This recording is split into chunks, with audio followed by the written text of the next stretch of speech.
welcome to Race Review. This is episode number 15. Again, we are here in beautiful Phoenix, Arizona at PKRA. In orange, as usual. Getting ready to go. And we are green. Taking pole in this race, so nice little getaway. Lined up from pole, and well, that really was, that's how you do start.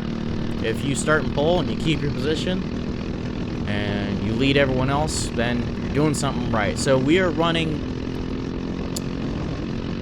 the full track configuration here, so that means that we're running the entire length of the track. Duh. And we're running clockwise, which is a fun configuration for sure. It brings you, obviously, that exit up the hill out of turn 8 into this really banked corner, which we call Daytona. And I know it may not seem like much when you're driving, but even here, like if you look towards the outside of the track, you can see it's a very wide open track. As that number 8 driver goes for the move or the lead of the race, that's how you know it's going to be a fun race, is when someone passes you on lap 1 right away and just does not wait, just sends one down the inside. And so that means it's game on. It's time to have some fun.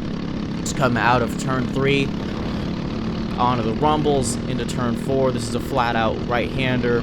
Turn 5, flat-out left-hander. But this one is dicey because it's very easy for the cart to slide, and that'll lose you a 10th right there. So we don't slide, though. We're doing it good. We hop the curb there a little bit. Number 8 gets pretty sideways, and that compromises him coming out of 8, but we didn't really nail that corner either. But now, as we're coming up the hill to turn 9, also known as the kink, we get sucked up right up to him with that draft. Not quite making any moves yet for the lead. Maybe trying to bide our time, you know, maybe not go super crazy. Be a little strategic, be a little bit smart.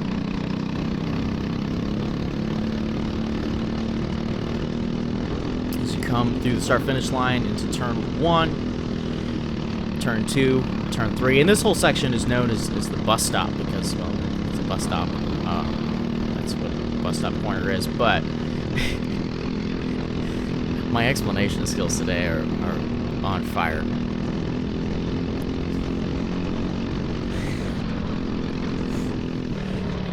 Anyhow, we're coming into 8. Our exits out of 8 today are not the best. I will say I'm not the happiest with them, but anyhow, we're still pushing it, keeping it in second place, having a good time. Seeing if there's anything to be had, maybe go for a lead, maybe just clear the rest of the field with this number 8, just run away as the left rear tire on that croc frame just kind of kicks its way off the ground going into that corner. It's always fun to see those carts when they're really gripped up, lifting a wheel. It's like when a dog goes to take a pee. It's funny. It's right on the raggedy edge there. It is hot out today, so the grip levels are very low. So that is also something to contend with, but something I bet you didn't know, for those of you who don't race in the desert like we do, when it gets over about, give or take, 90 degrees Fahrenheit, which I think that's about 30 degrees, 32 Celsius, what happens is normally, like, the colder your tire, the less grip you have, but when you get over about 90 degrees, the opposite happens. So you actually get to a point of really high grip at about 80, 90 degrees, where you just, the tires are, temperature-wise, really sticky, the track is really sticky, and you can see here, if you just look at the track, there's a lot of rubber on the track, too. So the track is nice and gripped up. But at a certain point, you start to lose grip as you go because the tire is just it's too hot. It becomes softer, right? Because as things get hotter, they get softer. So as you're coming out of 8 again, we're just kind of keeping it clean here. I don't think we're going to make this too exciting. So my apologies to you guys for not making a pass at every corner. But anyhow, as the number 8 goes down to the inside to defend last minute, and we say, okay, you want to play that game? I'll play that game. Thank you very much. As we take back the lead of the race. And I am not messing about here. I'm going to keep it clean. I kind of stick... Oh, he's on the outside there going into turn 1. That was a fun That was an interesting place to try and pass. I didn't think that would work. I'm not sure he did either, but hey, sure, it's fun. And so as we come out of turn 4, going around the carousel known as turn 5, that double left-hander, coming into the S's, keep it tight, hop the curb, keep it over to the left, and then turn into the right, hit the brakes, turn to the right, and just ease into the gas a little bit initially, and then we kind of bring it over to the right to defend the inside line, just to make sure that no one's going to try some crazy stuff. And let's see, is he going down the inside of Daytona? No, he's not. Is he going to go down the inside of off-camber?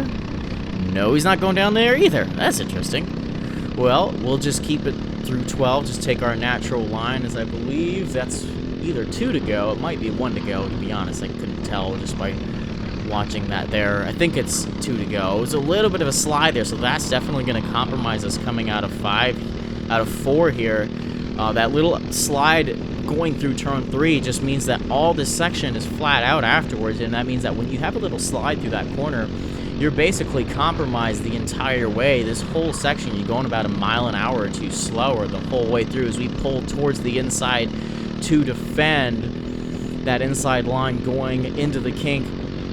No one really trying anything there, so we'll just keep it there.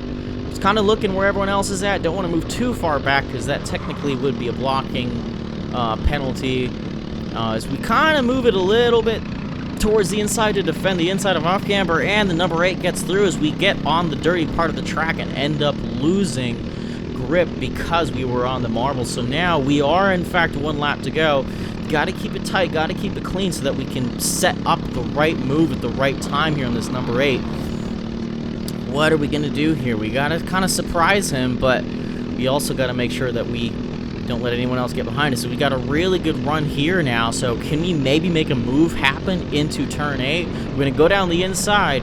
We're really tight there, but he holds it around the outside, and that's good for us because that means we have the preferred line. But because he's just running that outside line, he's just got more speed coming out of the corner, and that actually ended up losing us another position as we fall down to 3rd place.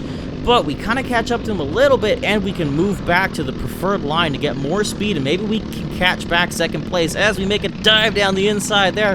That was nicely done as he tries to switch back, but there's nothing to it.